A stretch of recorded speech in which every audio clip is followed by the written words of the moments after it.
So luckily they don't find this plastic in the ocean. Õnneks nii, et seda plastikut ei leita mitte meredest, seda peaks tõesti vältima, seda õnneks suudetakse kontrollida. Aga Sintef Ocean aktsiaselts on ettevõte, mis on teinud palju koostööd just erinevate vesiviljelusettevõtetega ja meil on õnnestunud luua selline taas kasutuse ringmajanduse süsteem.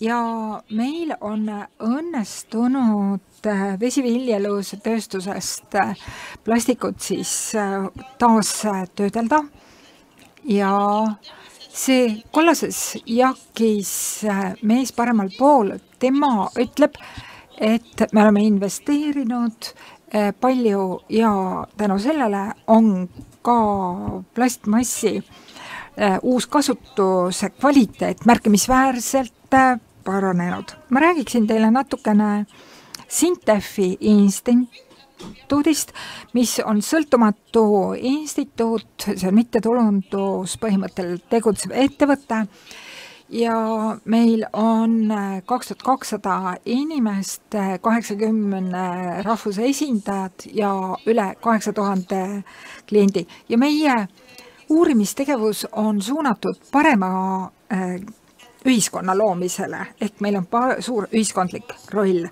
Ja me täna oleme siin esindanud, kuna me töötame siis koos Eesti Keskkonnaagentuuriga ja töötame välja uusi teadmisi ning töötame selle nimel, et seda saaks uutesse poliitikatesse rakendada ja et saaks ka reaalses äritegevuses siis meie avastusi ära kasutada. Meil on palju erinevaid laboratooriume.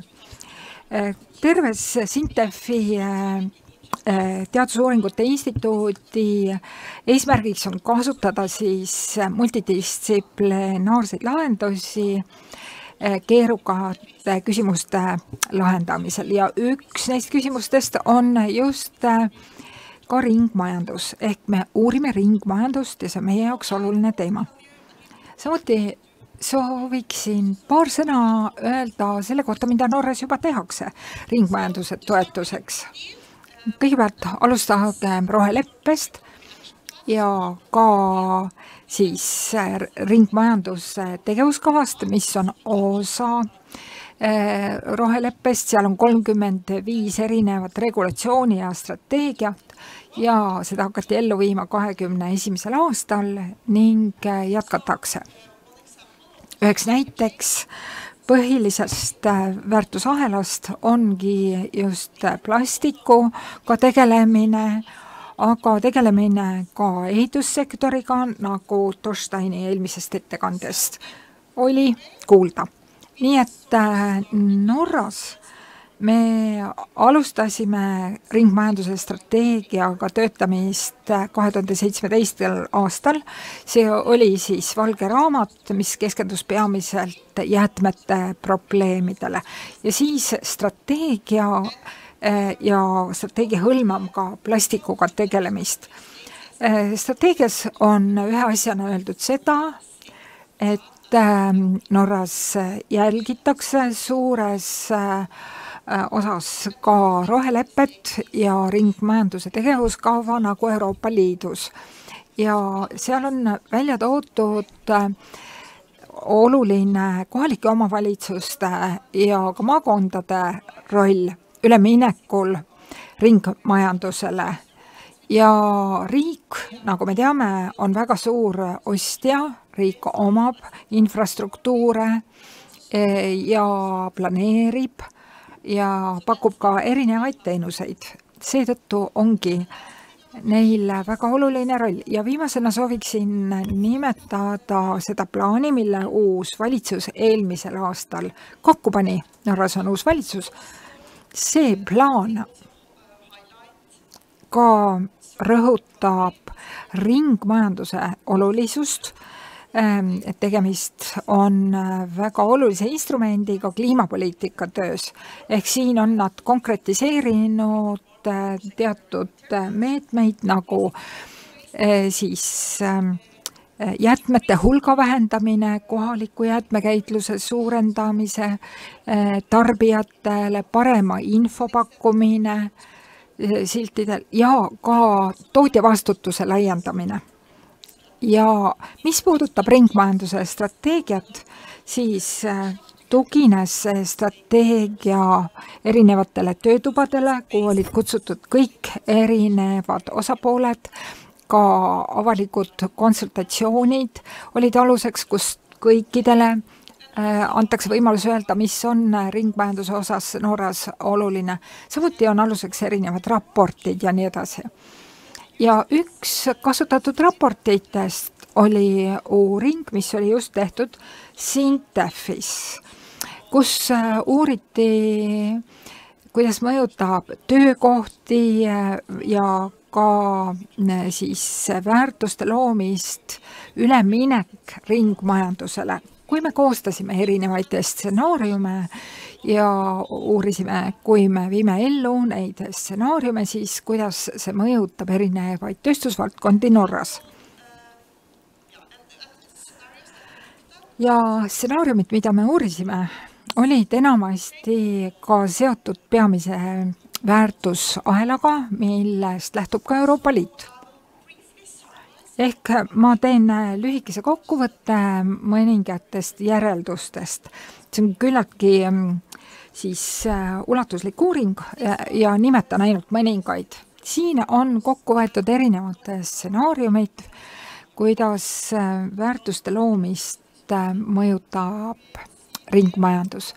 Siin jällegi vaatame seda näidet, hooned, ehitised.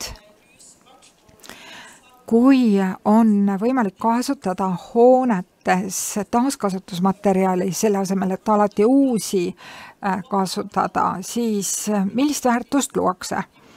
Ja näiteks siin keskmise sinise värviga on näha, et väärtust luuakse näiteks jäätmete sektoris, kus jääb ära transport, jääb ära jäätmete ümbertöötlemine ja potentsiaalselt on ka teisi valdkondi, kus on võimalik luua väärtust.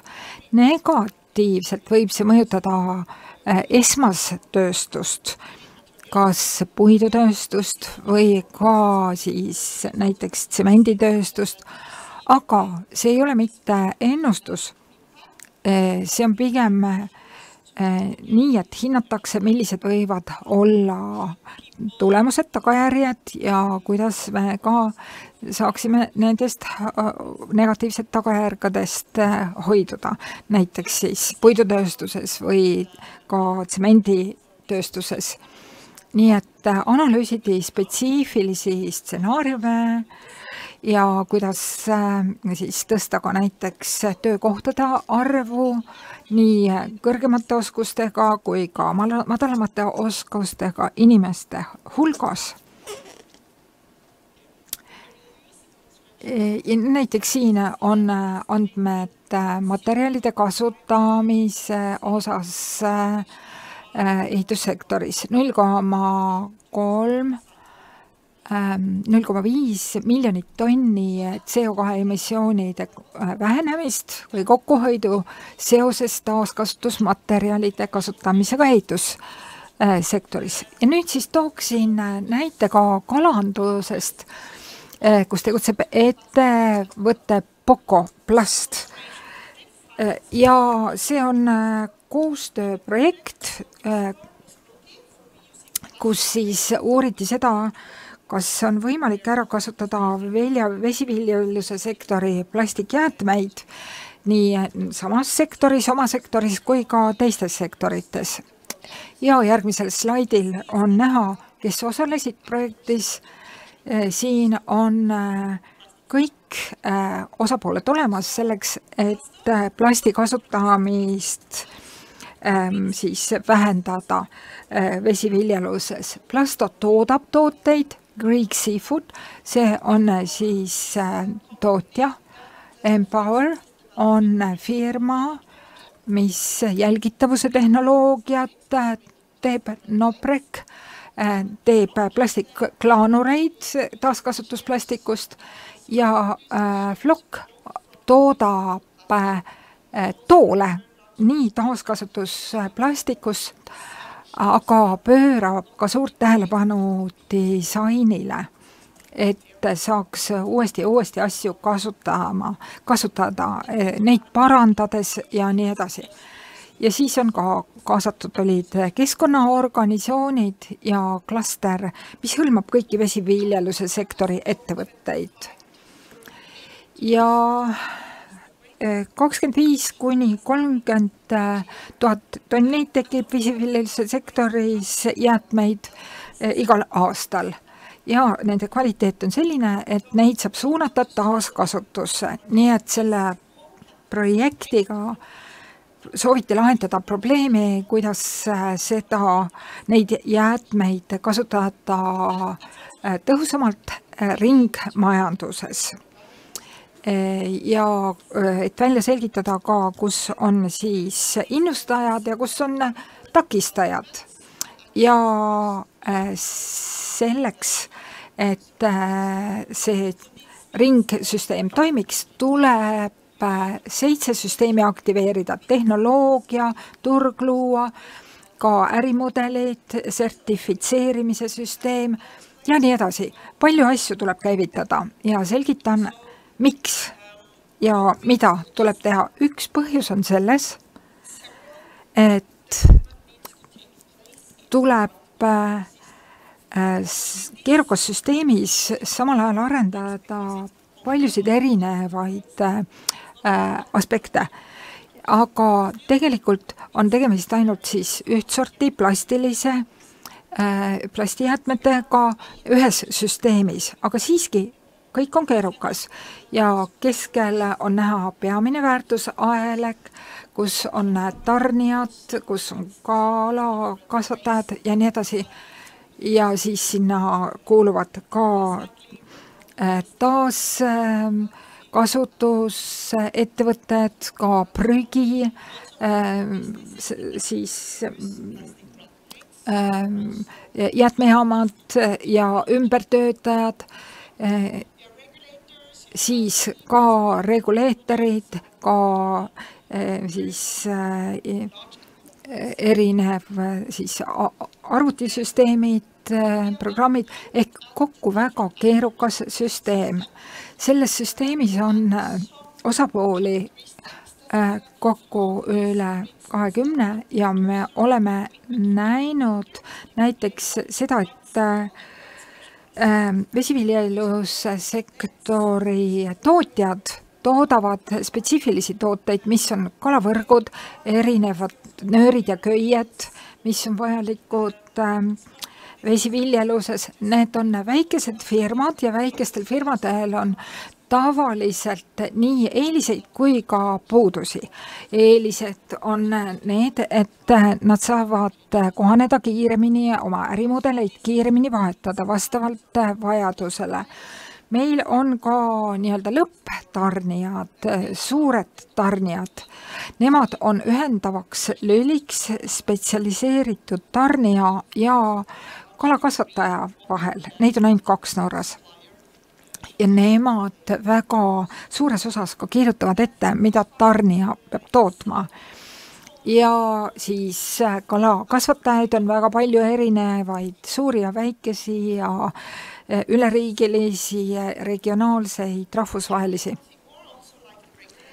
Ja veel üks asi, näiteks regulaatorite hulka kuulub ka Keskkonnaamet, ka nendel on väga oluline roll. Nemad kirjutavad ette materjalikasutuse, kvaliteedi küsimused ja ka laiendatud tootja vastutuse, mis on väga tähtis. Siis järgmine samm on vaadata seda, milline on kõigi nende osapoolte funktsioon. Mitte ainult projekti raamis, vaid kogu tegevusvaldkonnas tervikuna. Viidi läbi siis intervjuud, mis on nende staatus ringmajandustegevuses, millised on innustajad, takistused, millised on trendid ja nii edasi. Ja tehnoloogia arengute puhul teadmised, kui palju üldse on teadmisi ringmajanduse kohta, ja millised on siis trendid ning mis mõjutavad ringmajandust, visioonid, regulatsioonid, siis ka turg, kas on olemas ressursse, inimesi ja raha, siis legitiimsus, need puudutab lihtsalt sotsiaalset aktsepteeritavust selles osas, mida nad tehakse. Ehk siis kõiki osapooli intervjueeriti nendes küsimustes ja oranžiga on märgitud need, kus ei ole veel eriti kaugele jõutud, siis kollane on see, kus teatud edusammud on ja roheline, kus juba on alustatud mingit tegevust. Ja sellest tabelist valisin ma mõned näited, millest räägin täpsemalt. Mis puudutab tooraine tootjaid ja siis plastiku algaine osas on endiselt probleeme, siis endiselt on enamus toorainest fossiilse kütusepõhine siis graanulid, nii et arendustöö käib nii toodete kui ka siis algainete osas. Ja nad praegu katsetavad siis uusi koostöö vorme erinevate osapoolte vahel. Uute toodete ja ärimudelite elluviimiseks. Järgmine samm on siis täistarneahela tarnijad. Seal nemad ütlevad, et teadmisi on vähe või et teadmised on süstematiseerimata, fragmenteeritud, keegi teab midagi natukene, aga teadmised on jagamata. Nüüd kalakasvatajad ütlevad, et turg ei ole piisavalt arenenud ja allhankijad, nagu meie nägime, seal on päris palju ettevõtlikkust ja kuigi see ei ole otseselt nagu asjaga seotud, aga siiski on ka, sest et arendada tehnoloogiaid, testida, sertifitseerida, müüki saata, kõik see võtab aega, seetõttu on allhankijad juba alustanud küll, aga kalakasvatajad ikka tunnetavad, et turg ei ole veel piisavalt kaugele arenenud. Ja mis puudutab taaskasutamist, praegu oodatakse uusi regulatsioone plastmassi taaskasutuse osas ja kasutajad küll on huvitatud rohelistest toodetest, mõned isegi töötavad legitiimsuse küsimustega väga aktiivselt, näiteks nagu ringmajanduse põhimõttel toodetud toodete siis toetamine. Ja mis puudutab käivitajaid ja takistusi ja soovitusi, siis väga paljud nendest on sarnased sellega, mida me just kuulsime ehitussektori esineja põhjal ja vesiviljelussektoris on väga palju sarnaseid aspekte. Ja kannustajatest siin on nii, et kuigi plastiku taaskasutamise osa ei ole veel väga kaugele jõudnud, aga siin on siiski mitmeid siis selliseid toetavaid aspekte nagu Euroopa Liidu roheleppe, taksonoomia põhimõtted ja nii edasi, võib-olla kui tõstetakse makse algplastmassi siis toorainele. Ja teadmised on endiselt fragmenteeritud, on standardid ja regulatsioonid plastmassi toorainele, aga ka siis ei ole teada, kas on piisavas koguses, piisava kvaliteediga taaskasutusse suunatud plastiku toorainet, siis potentsiaalselt väärtuse loomine on võimalik kasutada vesiviljeluses plastikugraanulite põhiselt ka tooteid, näiteks see siis liikumistee, siin on niimoodi tehte. Ja ringmajandus ei tähenda ainult taaskasutust, vaid tähendab ka seda, et kui tooted on lõpuni kasutatud, siis tuleb ring sulgeda ja toota uusi tooteid, et plastmassi uuesti kasutada. Ja siin on mõned soovitused tööstusele. Kompetentsi tõstmine on oluline, uute ärimudelite loomine, uuste koostöömudelite loomine, siis digitaliseerimine ja nii edasi. Ja järgmine slaid on soovitused riigiasutustele. Üheks oluliseks teguriks on era- ja avaliku sektori koostöö, ka tootja vastutuse laiendamine ja siis ka jäätmete ja plastikjäätmete sorteerimine ning kindlate eesmärkide paikapanemine ning ka roheliste riigihangete reeglite väljatöötamine. Sellega sooviksingi Sinte poolt kõiki kuulajaid tänada. Aitäh teile! See on selline nagu filosoofiline küsimus, et selleks, et teha esimest sammu, on vaja mõelda järgmisele 9 sammule, selleks, et oleks võimalik ka viimane 10. samm. Aga küsimus, osaliselt sellele ka vastasite, aga küsin siiski, mis on teie arvates kohalike omavalitsuste võimalused Norras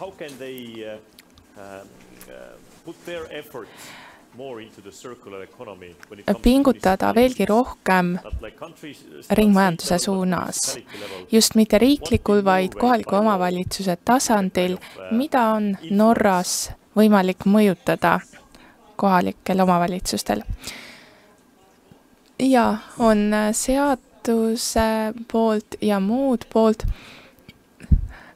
Väga oluline on koostöö kohalike ettevõtetega ja kohalike elanikega, sest nii on võimalik koos lahendusi välja töötada.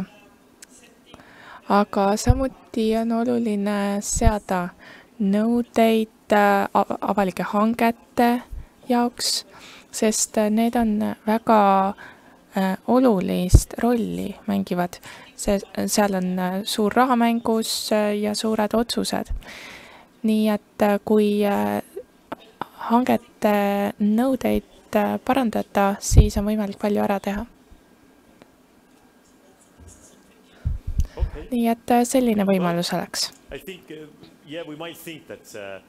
Ja võime ju arvata, et kohalikes omavalitsustes on elu erinev Eestis ja Norras, aga suures plaanis on meil ikkagi ju samad küsimused, samad murekohad. Suur aitäh, Viibeke, ning korraldajate nimel tahaksin anda teile ka ühe kingituse.